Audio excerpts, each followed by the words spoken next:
sakta vahveli ilimden mahrum kaldılar. Her iki şahsiyetli buldu öz işine aldılar.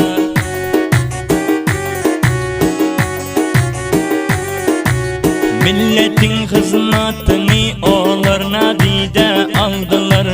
Şol sebeptendir çekip vakt izi koydu Türkmeni.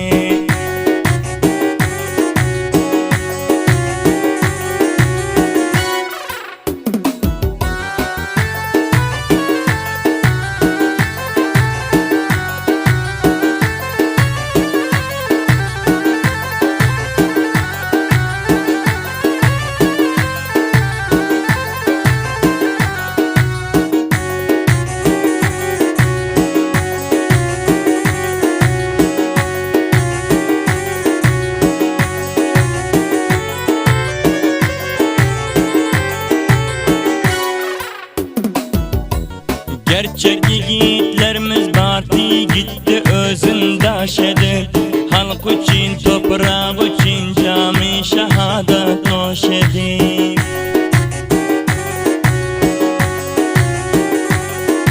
Şul vakta şahsiyetler Ahmet Mahmud hoş edip, sebebi şunti veli köp ize koydu Türkmeni.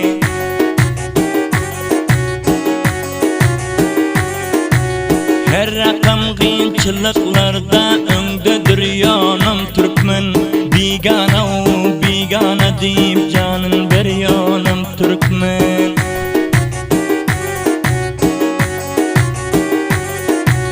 Birbirini öldürdüyse kılma ol işi Türkmen.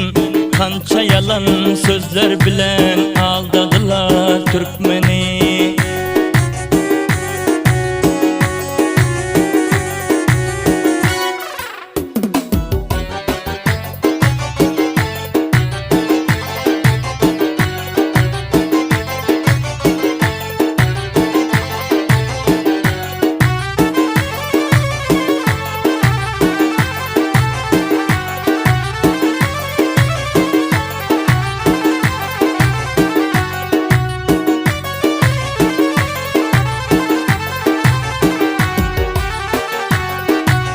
Türkmen yani batır yoktur, tamam dünyanı görsen. Hemmeler ağzı bir bulup eğer bir gepte dursan.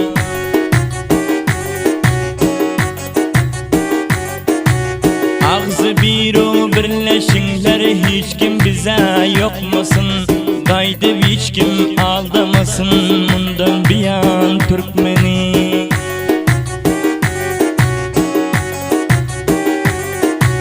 Nalış edip şiirler bitti muhcan Türkmen zada.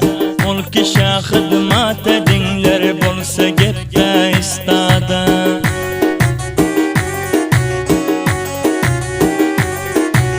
Rayımızdan aldılar hizmetini ettiyada.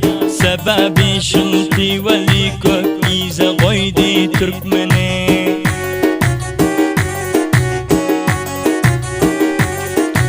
Sebebi şunti veli kök ize koydu Türkmeni.